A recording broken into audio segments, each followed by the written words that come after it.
The brain is the most powerful tool humankind will ever have. For how easily it can be broken, it is remarkably difficult to be fixed. Meanwhile, as the brain is broken, it creates a story that can never be forgotten.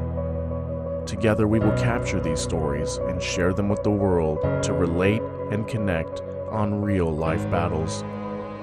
Join me as we enter into the darkest times of people's lives. I'm Jimmy Boyd, and this is Shattered Minds.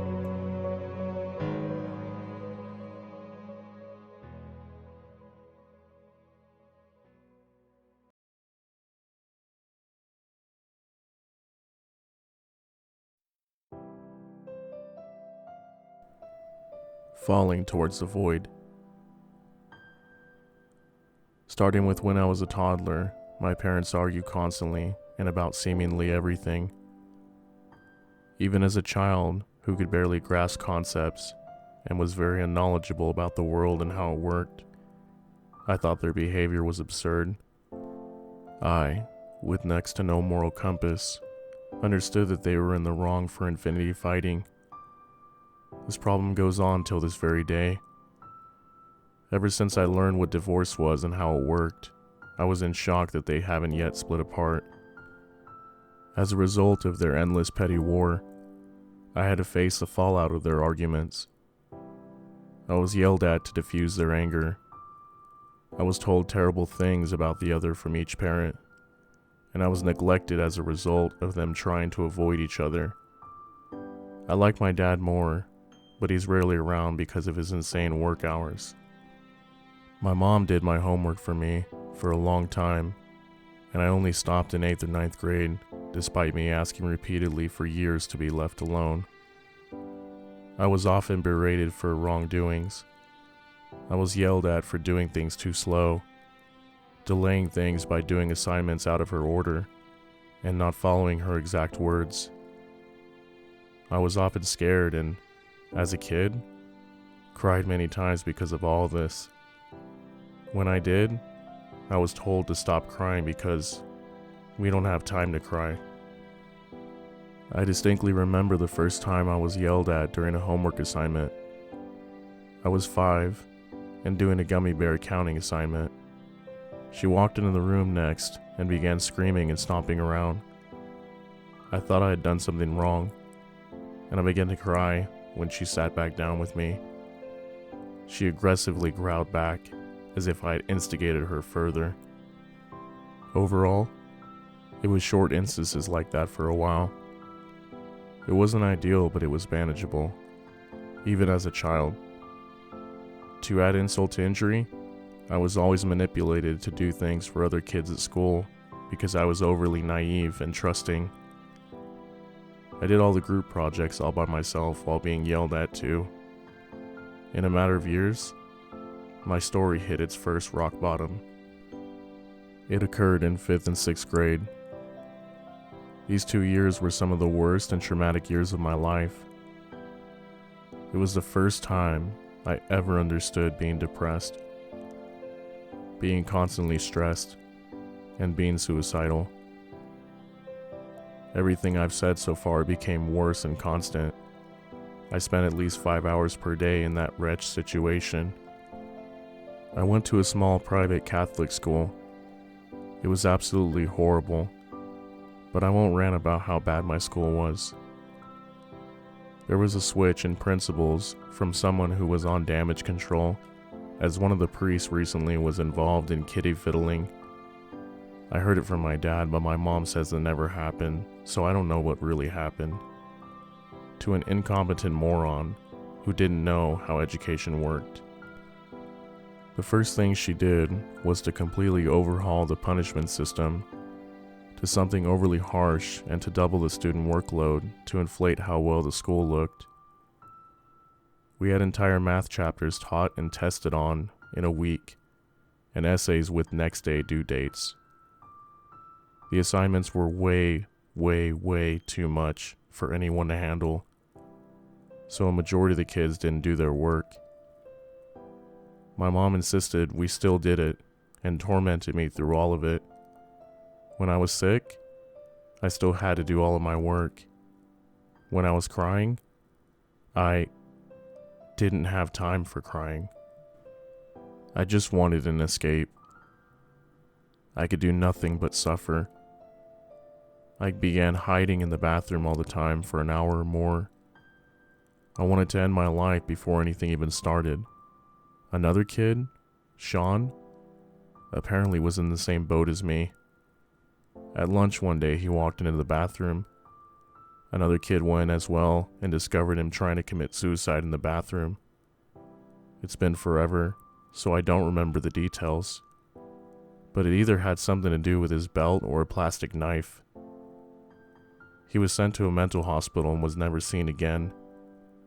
The school went silent on this, trying to cover it up to save face. In the following years, things lightened up. I gained more freedom, and my mom finally stopped harassing me over homework. It was very gradual, but I made it through 7th, 8th, and 9th grade without too much hassle. I had climbed out of my hole of sadness and suffering. This did not last, and it took an abrupt turn.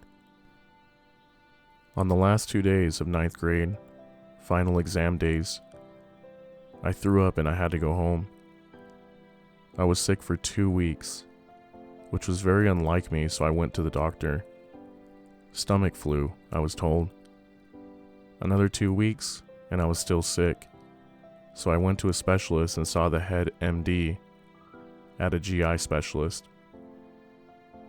Now it was post-viral dysmotility syndrome. In English, that just means slowed down digestive tract after an infection, basically. A month went by, and I was still sick. This time, my weight was critically low. I was sent to the hospital. This was the second most traumatic thing I've ever been through. I won't be detailed, because I can't bring myself to write this down. I was diagnosed with a hiatal hernia, SMA syndrome, and Crohn's disease. I was also given a feeding tube, which is an NJ tube to feed from. That feeding tube was by far the most traumatic thing I've ever been through. For starters, for the first month I was on a steroid, appetite enhancer, and could only eat 200 calories per day. This was insanely cruel, and I would never wish this upon anyone. After this month, I fell into an irreversible depression that still plagues me. The conditions got better, but being bedridden whole constantly, having to use that bathroom, not to mention the damn tube clogging all the time, it was the best day when that cursed thing was removed and I could eat again. After that, 8th grade moved along with a rocky mental and physical state. I missed school often, leaving me with little friends and a mountain of makeup work. When school ended and I could breathe a sigh of relief, I got into a relationship. She helped me through a lot, and it was nice not to be alone. This year, I've missed over half the year. My health has been unstable, and my mental state gets worse and worse. Finally, I started planning and making attempts on my life. I ended up in the hospital, not for an attempt, just an unstable mental state. Ever since then, I've been worse. I feel like I can't trust anyone because they will lock me up. From that trip I got a rubber band, which I kept as a monument. If I was put in the hospital to stay, I was going to attempt to kill myself there with the rubber band. I go to therapy, but stopped going to a psychiatrist after I almost killed myself on his medication. My life as it is right now is worthless. I don't do anything or see anyone. All of my friends abandoned me at some point, even the close ones. My girlfriend recently stopped talking to me. I've been panicking for nearly 2 weeks on if she even still likes me, or if this is an unwritten breakup, or something along those lines. My life is meaningless and pointless. I'm a suffering husk. I see no purpose to live on. I wrote this instead of making an attempt on my life today, but I still don't know if I should jump into the void. My life, as I've seen countless times, can only get worse from here. I feel like no one loves me or would care if I go. Hell, I just cost money for my parents and society as a whole. I'm worth nothing, and I'll just fail at whatever I do on life. I don't know where I'll go from here. I'm at least sleeping one more time before I take any action. People care for minutes then move on with their lives. I want to move on. Move past life. There isn't much more to say. My life might end soon, this time by my hands. At least I'll have solace knowing that I've chose my action. I'm done pushing forward. Nothing will ever change, and I will just be in an infinite amount of pain. I'm scared to jump into the abyss, but I was afraid to have a feeding tube, or to get a medicine infusion, or do anything I have in the recent past. My reasons to live are fleeting and always fly away into the abyss. I don't know what death will be like. If I live, I don't know where I'll go, but this may become a symbol of hope, as my weak pleas for help have finally paid off. If I don't, then I hope my life next isn't as horrid as this one, and there might be another life. But feeling nothing is better than being in a world where I'm oppressed, my everything that's out of control. I don't think I have power within myself to keep going. Good night, me, and whoever this may reach. This is the end of story, falling towards the void. This message is to anyone watching this video. I would first like to say, I was in contact with this individual nearly 1 month after this story was written. I checked in with this person recently, and they were doing just fine. I'm currently in contact with them on the creation date of this video, and they have agreed to share their story here on Shattered Minds. I also have a direct message to the anonymous writer. This story is extremely touching.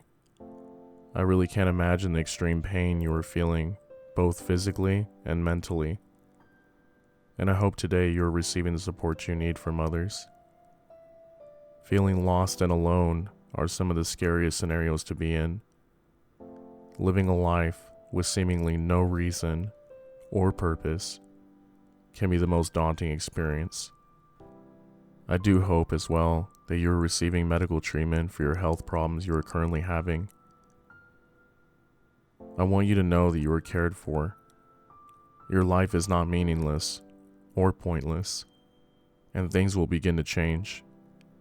Give yourself some time to heal and be patient. There's a reason for why we are all here. Maybe you were destined to be here because your story was found by me, and one day, you just may save the life of another by allowing the opportunity for your story to be heard. It's stories like these that I truly believe can impact others. There's a quote we go by here on this channel. The more we share, the more we relate. The more we relate, the less alone we really are. Sharing your story to others is how we can all become closer. And it's really the only way we can all find out that we are really not alone. Take some time for yourself. Go outside. See beauty, trees, plants, animals. Stop for a moment and see that all that is going on around you is really not what life is. Life is out there. Keep trying your best to think positively. Don't give up. and just keep moving. Your life will begin to unfold for you as you grow in age, and you will find your true purpose. Finally, I would like to say, if you know someone who is contemplating suicide, please know that you are not alone. You are loved, and you are cared for. People are here for you and are willing to speak and hear your story. You can find help at the National Suicide Prevention Lifeline. Call the number on your screen. People are available for you to speak at any time, 24 hours, 7 days a week. You can also visit suicidepreventionlifeline.org. Thank you for watching.